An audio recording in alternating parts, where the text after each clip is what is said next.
অনেকেই আমার video comment বক্সে গত ভিডিওগুলোতে দিয়েছেন যে ভাই আসলে আবার কখন নিয়োগ আসবে, নিয়োগ আসলে আমাদের কোন কারণে আমরা নট সিলেক্টেড আসছে, আমাদের কোনো সিলেক্টেড আসে নাই। আমরা দুই বন্ধু একত্রিত মেসেজ আবেদন করেছিলাম, কিন্তু একজনের সিলেক্টেড আসছে আরেকজনের নট সিলেক্টেড আসছে। এটার কারণ কি, ইত্যাদি ইত্যাদি অনেক ধরনের প্রশ্ন করেছেন। সকল প্রশ্নের জবাব পেয়ে যাবেন সম্পূর্ণ ভিডিওটি দেখে। আজকের ভিডিওতে আমি আজকের এই যতগুলো সমস্যা আছে আমাদের আবেদন করার সময় সবগুলো বিষয়ে আপনাদের কাছে খোলাসা করব। তো দেখতে থাকুন সম্পূর্ণ ভিডিওটি। আসলে আমরা যখন আবেদন করি তখন আমরা কিছু ভুল করে থাকি, আমাদের নিজেদের ভুলের জন্যই আমরা আবেদনে নট সিলেক্টেড চলে আসে। এই নট সিলেক্টেড যেন না আসে সেই বিষয়ে আজকের এই ভিডিওটি। আবেদনটি প্রকাশিত হয়েছে 27শে সেপ্টেম্বর 2024। নিয়োগ দিচ্ছে 3600, ছেলে এবং মেয়ে উভয় 3600। তো আমি আপনাদেরকে বলবো 1 অক্টোবর থেকে যেহেতু নিয়োগ আবেদন শুরু হবে, আপনারা যখন আবেদন করতে যাবেন মাথার মধ্যে প্রথমেই রাখতে হবে আপনার উচ্চতা কত। আপনি অবশ্যই নিয়োগ বিজ্ঞপ্তিটা সম্পূর্ণ আগে পড়ে নেবেন, আপনার কী কী যোগ্যতা প্রয়োজন আছে। যে যোগ্যতা না থাকলে আপনি আবেদন করলেও নট সিলেক্টেড আসবে, এই ব্যাপারটা আপনি অবগত হওয়ার জন্য সম্পূর্ণ বাংলাদেশ পুলিশ ওয়েবসাইটে ঢুকে সম্পূর্ণ নিয়োগের যে পেপারটা আছে ওই পেপারটা আপনি সম্পূর্ণটা সার্কুলারটা পড়ে নেবেন। সম্পূর্ণ সার্কুলার পড়লে আপনি অনেক কিছু অজানা জেনে যাবেন। তো প্রিয় ভিউয়ার্স, আমি আপনাদের অবগতির জন্য কিছু বিষয় তুলে ধরবো যেগুলো আপনি জানলে আমি আশা করি আপনার নট সিলেক্টেড আসবে না ইনশাল্লাহ। অনেকেই সচরাচর আমরা 5 ফিট 7, 5 ফিট 6 নিচে তো কেউ আবেদন করতে পারবেন না। 5 ফিট 6 নিচে যারা আছে আমরা পুরুষ, তারা আবেদন করতে পারবো না। পুরুষের ক্ষেত্রে 5 ফিট 6 এবং মহিলার ক্ষেত্রে 5 ফিট 4। এর ব্যতিক্রম হলে যেমন অনেকেরই 5 ফিট 3 মহিলাদের ক্ষেত্রে, সে আবেদন করতে পারবেন না। যদি আবেদন করেনও আপনি গেট থেকে বের হয়ে যেতে হবে। পুরুষের ক্ষেত্রে 5 ফিট 6, অনেকেই আছেন 5, 5.5, 6 এর কাছাকাছি, আপনিও গেট থেকে বিদায় নিতে হবে যদিও আপনার সিলেক্টেড মেসেজ আসে।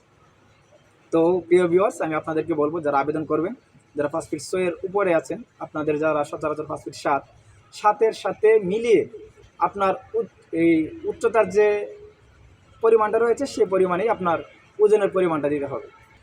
অনেকেই আছেন 5 ফিট 9, 5 ফিট 10, আবার অনেকে 6 ফিটও আছি আমরা। তো যারা 6 ফিট কিন্তু আমরা ওজন দিচ্ছি 50 কেজি, 55 কেজি, 60 কেজি, এগুলো করা যাবে না। এত ব্যবধান যদি থাকে, অথচ আমরা যদি মাপ দিই সচরাচর আমরা যারা 5 ফিট 7 বা 5 ফিট 8, আমাদের উচ্চতা মানে ওজন সচরাচর হয় 60 কেজি অথবা 65 কেজি, এর মধ্যেই হয় সচরাচর। তো এই ব্যাপারগুলো আপনার মাথায় রাখবেন। আর বুকের মাপ, 100% আপনি একটা মাপ দিয়ে নেবেন, তাহলে আপনি আরও অবগত হতে পারবেন। 32-34 দিবেন। যদি আপনার 32-34 হয়, আপনি একটা মাপ দিয়ে নেবেন বুকের মাপ, তাহলে আপনার সিলেক্টেড মেসেজ আসবে ইনশাল্লাহ, এটা আশা করতে পারেন। আর এসএসসিতে যারা যে যোগ্যতাটা বিশেষ প্রয়োজন, এসএসসিতে 2.50 নিচে যারা পেয়েছেন তারা আবেদন করতে পারবেন না চাইলেও। 2.50 উপরে যারা এসএসসিতে উত্তীর্ণ হয়েছেন প্রত্যেকেই আবেদন করতে পারবেন। আরেকটি বিষয় আমি আপনাদের কাছে খোলাসা করে রাখি, বয়সের যে ব্যাপারটা আছে, আপনারা যারা আবেদন করতে ভেবেছেন আপনাদের বয়স 18 থেকে 20 বছরের মধ্যে হতে হবে। 18 থেকে 20 বছর 15 অক্টোবর পর্যন্ত যাদের বয়স 18 থেকে 20 বছর হবে আপনারা প্রত্যেকেই আবেদন করতে পারবেন। 20 বছর প্লাস একদিনও যদি বেড়ে যায় তাহলে আপনি আর আবেদন করতে পারবেন না। তো প্রিয় ভিউয়ার্স, আরও যে যোগ্যতাগুলো অবশ্যই লাগবে সেইগুলা আমি আপনাদের একটু খোলাসা করব। বয়স 18 থেকে 20 বছর, যে সকল প্রার্থীর বয়স 15 অক্টোবর 2024 তারিখে বর্ণিত বয়স সীমার মধ্যে থাকবে তারা আবেদনের যোগ্য মর্মে বিবেচিত হবেন। সচরাচর 18 থেকে 20 বছর আমরা যারা জেনারেল কোটা, আর মুক্তিযোদ্ধা কোটা হলে আপনার আর কিছু বয়স প্লাস আছে, এখানে আপনি আর একটু বয়স বেশি হলেও আবেদন করতে পারবেন। পুরো সার্কুলারটা দেখে নেবেন যারা মুক্তিযোদ্ধা কোটা এবং অন্যান্য কোটা রয়েছে। শিক্ষাগত যোগ্যতা এসএসসি সমমান ন্যূনতম 2.50 পেতে হবে। জাতীয়তা অবশ্যই আপনাকে বাংলাদেশের স্থায়ী নাগরিক হতে হবে। বৈবাহিক অবস্থা অবিবাহিত হতে হবে। যদি কেউ বিবাহিত হন তাহলে আপনি আবেদন করতে পারবেন না। যদি তালাকপ্রাপ্ত হন বা আপনাদের যদি ডিভোর্স হয়ে যায়, এরকম যদি কোনো কিছু ঘটে থাকে তাহলে আপনিও আবেদন করতে পারবেন না। শারীরিক মাপের যে ব্যাপারটা আমি তখন বলেছিলাম, আপনাদের পুরুষের ক্ষেত্রে ন্যূনতম 5 ফিট 6 ইঞ্চি এবং মহিলাদের ক্ষেত্রে 5 ফিট 4 ইঞ্চি উচ্চতা হতে হবে। এর নিচে হলে আপনি আবেদন করতে পারবেন না।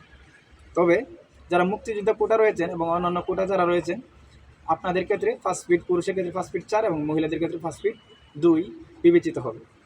সম্পূর্ণ সার্কুলারটা পড়ে নিলে আপনি আরও দেখতে পারবেন। আমরা যারা জেনারেল কোটা রয়েছি আমাদের বুকের মাপ 31 থেকে 33 হতে হবে। 31-এর কম যদি হয় তাহলে হবে না। তবে মুক্তিযোদ্ধা কোটাদের জন্য রয়েছে 30 থেকে 30 ইঞ্চি এবং সম্প্রসারিত করার পর 31 হলেই এনাফ। আমরা অনেকে উচ্চতা যেটা বলেছিলাম এতক্ষণ, উচ্চতা অনেক বেশি কিন্তু আমরা ওজন দিচ্ছি একবার কম বা অতিরিক্ত।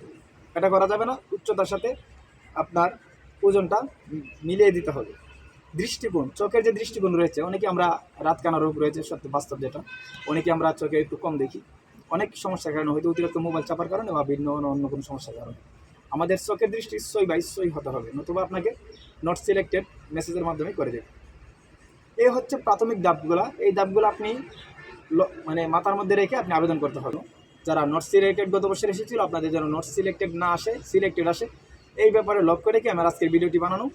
কোন জেলাতে কতজন প্রার্থী নেবে, কোন জেলাতে কতজন নিয়োগ দেবে, ওই সংক্রান্ত আরও একটি ভিডিও আমার রবিন বিবি ইউটিউব চ্যানেলে আপলোড করব। হয়তো একটা দিন সময় লাগবে, আপনারা পেয়ে যাবেন, দেখে নেবেন আমার ভিডিওতে। আর যারা গত বছর নিয়োগ বিজ্ঞপ্তিতে মাঠ থেকে বাদ পড়েছিলেন এবং অনেকেই আমার সাথে যোগাযোগ করেছিলেন, রিটার্ন পর্যন্ত গিয়েছিলেন, রিটার্ন থেকে আপনারা বাদ পড়েছেন।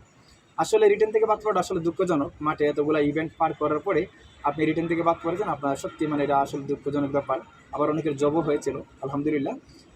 আমি অবশ্যই আপনাদের এই নিয়োগটা শেষ চলাকালীন, শেষ পর্যন্ত, মেডিকেল পর্যন্ত, আপনাকে ট্রেনিং সেন্টার নেওয়া পর্যন্ত যতগুলা দিক নির্দেশনা দেওয়া দরকার আছে, প্রত্যেকটা জায়গায় আমি আমার জায়গা থেকে যতটুকু সম্ভব দিক নির্দেশনা দেওয়ার আমি ইনশাল্লাহ দেওয়ার চেষ্টা করি। এখানে স্পষ্ট ভাষায় বাংলাদেশ পুলিশের লাল একটা কলামের মধ্যে দিয়ে দিচ্ছে, ট্রেনিং রিক্রুট কনস্টেবল টিআরসি পদে নিয়োগের ক্ষেত্রে কোনো প্রকার আর্থিক লেনদেনে জড়িত হলে গ্রেফতার ও নিয়োগ বাতিল করা হবে।